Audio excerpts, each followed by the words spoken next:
it shows what we have for predation, harvest, starvation.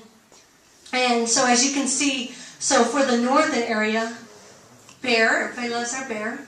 So black bear is the top dog this year. Bobcat, coyote, canid, but they weren't quite sure. They couldn't identify for those two which specific canid. So it's classified more general. And then for the southern unit, we had 4 coyotes, 1 bear, 1 unknown. One thing I wanted to mention here is that with the elk study, we have all of our elk radio collared. The Spooner office, we're close, so we do a lot of work with the elk. Generally, the calf survival, or the calves are depredated on most heavily by bear every year. But there was 1 year where, it was either last year or the year before, not 1 calf was killed by a bear.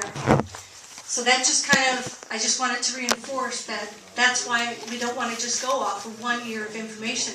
Because we could have been looking at that here too. That our 1 year of information said that bear don't kill any. So that's why we got to make sure that we wait to get all the information. This here is the buck recovery rate, which is basically what percent of the population of bucks is from our harvest. And it takes into account, we get that number based on what adult bucks are dying from other than us. We believe that bears and wolves and coyotes and the predators do have an impact on the population. I think I just misspoke. But I do agree with you that they do have an effect. And that's why it's important for us to figure that out from as much research as we can, what is going on, because it's a huge factor. Because and that's something that, as biologists, this information is what we go back and forth and discuss and argue and say there's no way this. And generally it's that we feel that the number is off and it's making the numbers higher than what we have in terms of population estimates. So that's why we are all extremely thankful that we're doing this research, because we do need to know what the impact of predators are on the population in order to make sure. Do we estimate the fawns per doe? We do that. We used to do it July, August, and September. We felt as though our July information was biased and not giving us the right feel for what's really going on. So now we just focus on August and September. Good. The question is, if we have so many predators, how come we raise the doe quota? We are, at this point, we're still going off of the information, to the best of our ability of what we have. And we have the antlerless doe permits available, which are very limited. I think you guys will see this when you go for your hunting license. You will see that there will be limited tags. But we are going off of the information that we have, being as conservative as we can, and knowing that the recruitment will still be good, especially with the easy winter that we had.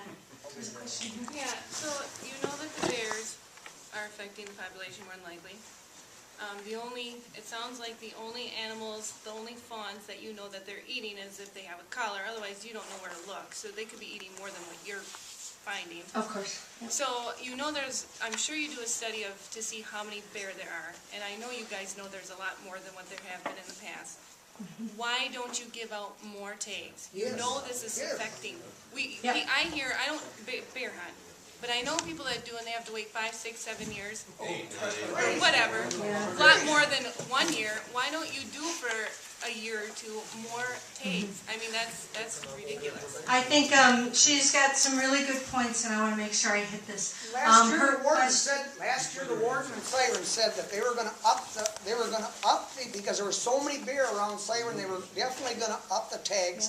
And they lied to me. They're dumb. No, I don't think they lied to you. I think they tried giving you the best answer that they had. I guess I quite honestly thought that we would be giving more tags myself. I'll be very honest. I know the population of bears is very high here.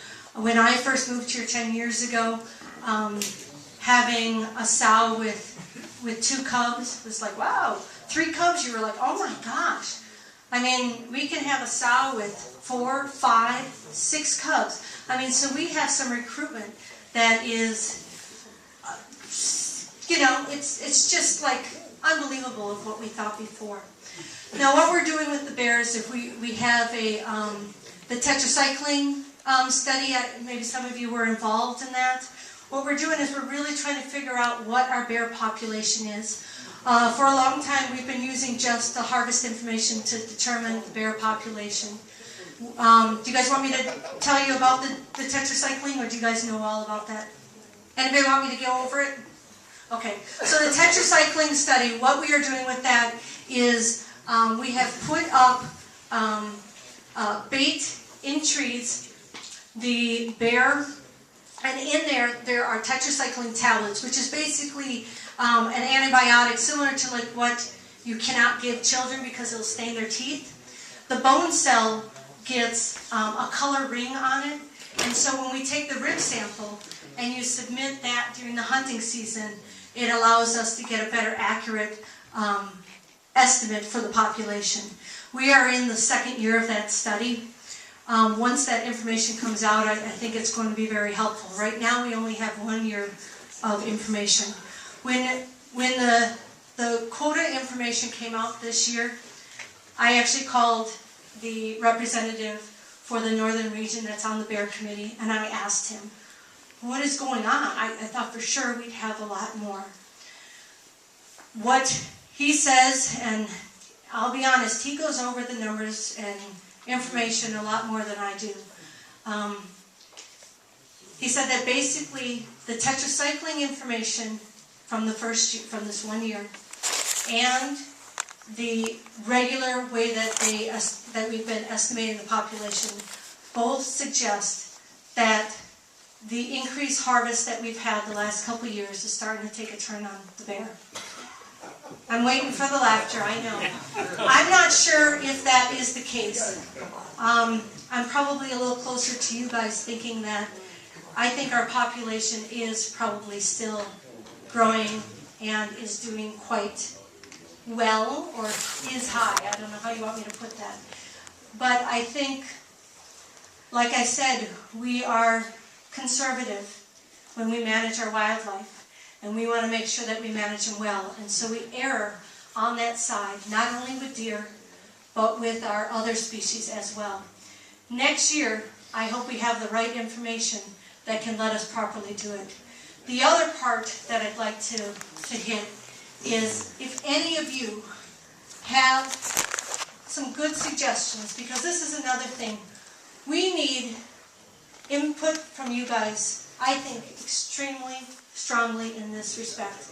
We have been looking at our bear management from, what we've been doing all the time, year after year. This is how we do it. We have this quota system. We're waiting 9 years to get a permit. I'm trying to figure out, and I'm really with you on the bear thing here. I am trying to figure out, we have a good population. We have the opportunity to have some fantastic harvest out there and harvesting opportunity for U.S. hunters to be able to go out. How can we get the management of the population where we go from a quota, where you're waiting, like you said, 8 or 9 years?